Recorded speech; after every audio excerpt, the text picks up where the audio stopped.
Bonjour et bienvenue à cette nouvelle édition de Midi au Caire. Amorçons notre rencontre avec cette nouvelle concernant le ministère des Affaires étrangères qui a annoncé que le président Abdel Fattah el-Sisi participera en tant qu'invité d'honneur à la cérémonie 2 jours de la République de l'Inde qui se tiendra le 26 janvier à l'invitation qu'il a reçue du Premier ministre indien Narendra Modi. Cette invitation reflète l'appréciation mutuelle entre les deux pays au niveau du leadership et l'intérêt que les deux parties accordent à la promotion des relations bilatérales. L'Égypte et l'Inde célèbrent cette année le 75e anniversaire de l'établissement des relations diplomatiques entre les deux pays. L'Inde a également invité l'Égypte à participer en tant que pays invité lors de la présidence indienne du G20 en 2022-2023.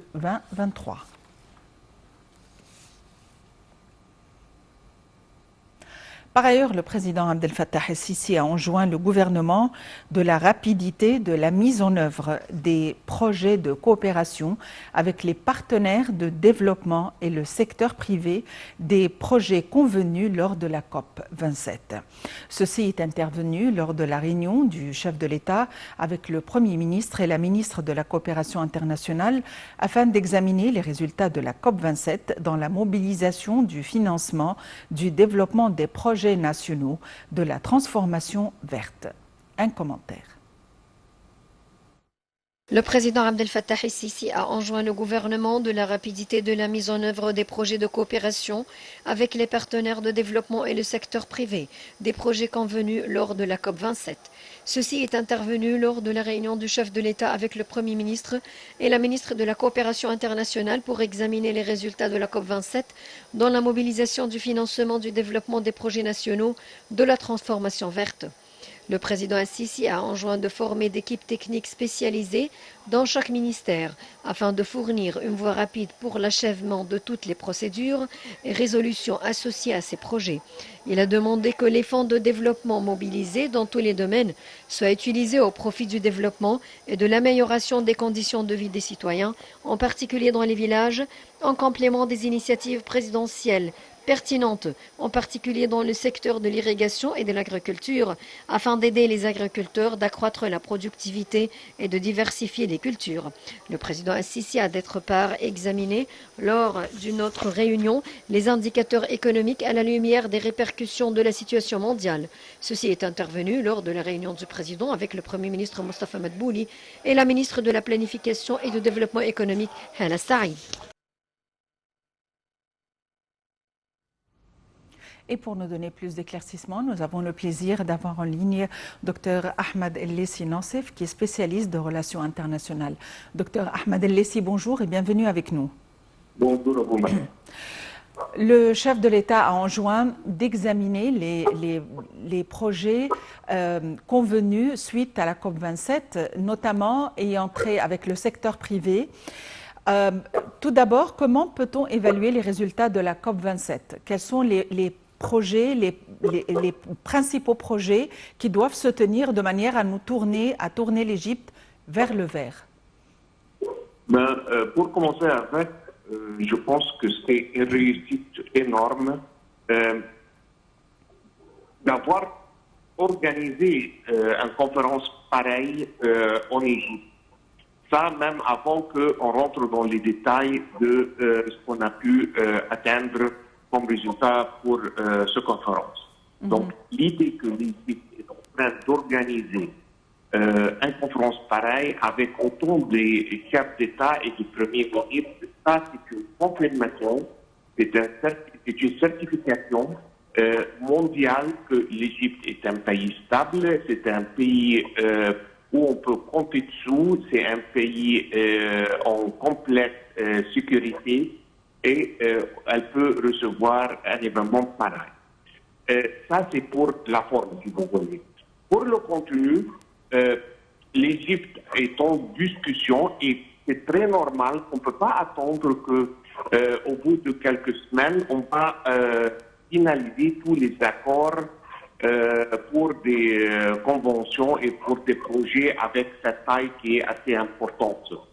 Donc là, je pense qu'on a réussi à faire quelque chose comme 11 ou 12 milliards, des accords pour 11 ou 12 milliards de dollars au bout de quelques semaines. Et ça, c'est un achievement qui est vraiment énorme au bout de ce temps qui est très limité. Et en plus, généralement, parce que l'Égypte, elle n'était pas en train de représenter l'Égypte elle-même. Elle était en train de représenter le continent africain et ce qu'on peut dire les pays du Sud. Ce sont les pays qu'ils n'avaient pas assez de contributions dans l'effet négatif de la révolution industrielle, comme les autres pays occidentaux surtout. Mais là, ils sont en train de subir les conséquences sans savoir vraiment contribuer aux causes.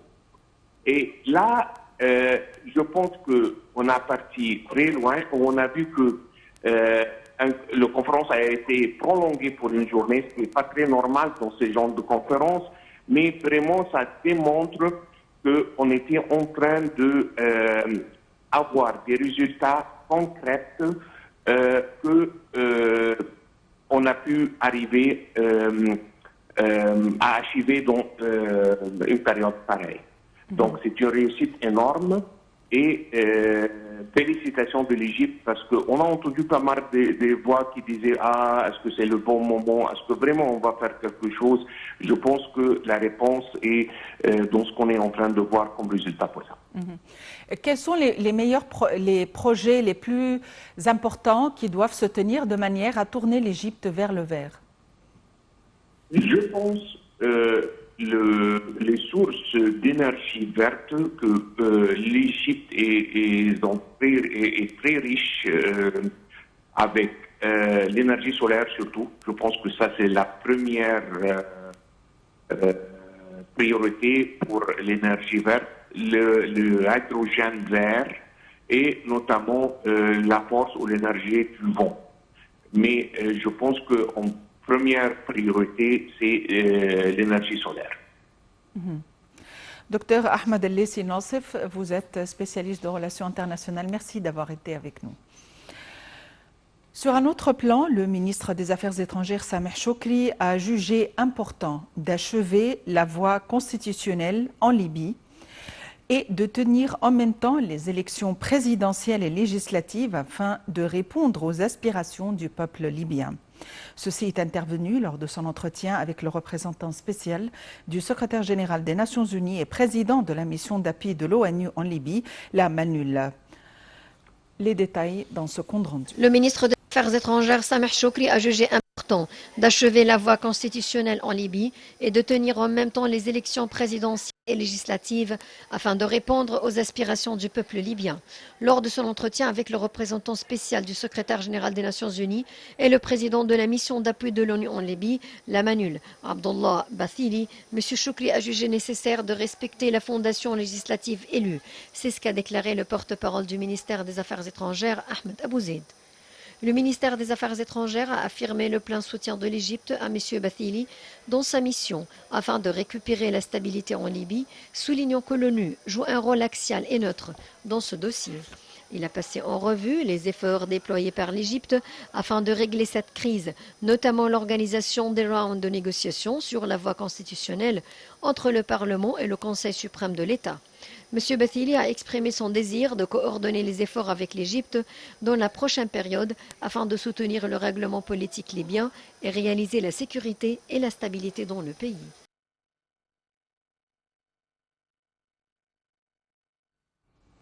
Par ailleurs, le ministre des Affaires étrangères Sameh Choukri tient aujourd'hui un entretien avec son homologue palestinien Riyad Al-Malki.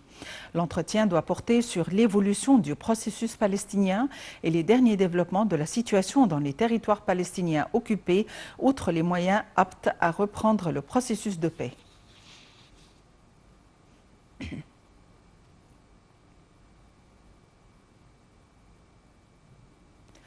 Le Premier ministre Dr Mostafa Madbouli a assisté à une festivité marquant le 50e anniversaire des relations égypto-omanaises et la 52e fête nationale du sultanat qui s'est tenue au Musée national de la civilisation égyptienne.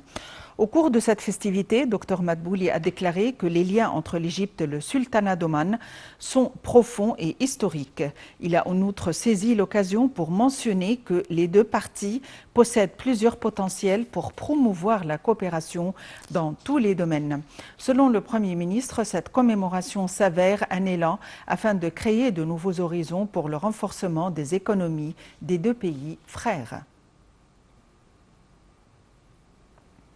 Sur un autre plan, le Premier ministre Dr Moustapha Madbouli a déclaré que le dossier du tourisme sanitaire figurait parmi les dossiers importants.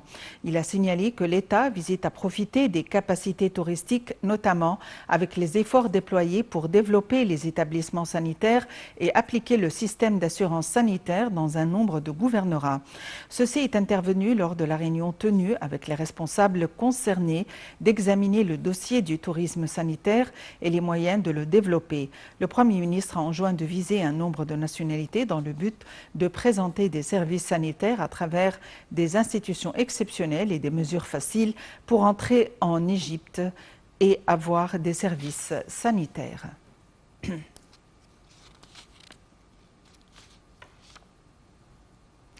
La patrouille acrobatique de la force aérienne de l'armée britannique Red Arrows est arrivée à une base aérienne égyptienne dans le sud du pays pour participer avec son homologue des forces aériennes égyptiennes à la mise en œuvre du défilé aérien Hurghada Air Show 2022 prévu le 30 novembre courant au-dessus de la ville de Sahl Hashish.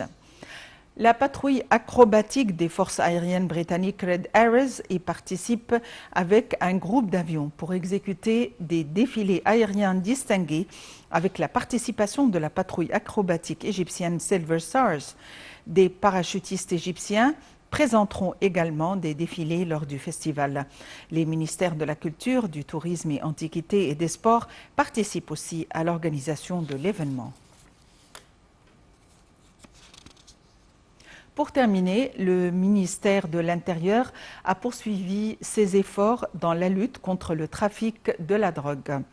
Les efforts des appareils de sécurité durant cette semaine ont abouti à plusieurs grands résultats positifs. Le ministère de l'Intérieur a notamment saisi de grandes quantités de stupéfiants. La police a réussi à confisquer 284 968 kilos de cannabis, 34 391 kilos d'héroïne et 1020 kg d'opium.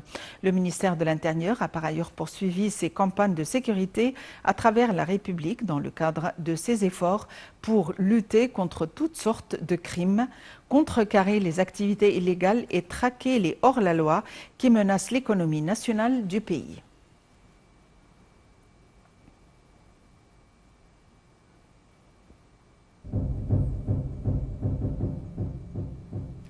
Fin de cette édition quotidienne de Midi au Caire. Merci de l'avoir suivi et à la prochaine.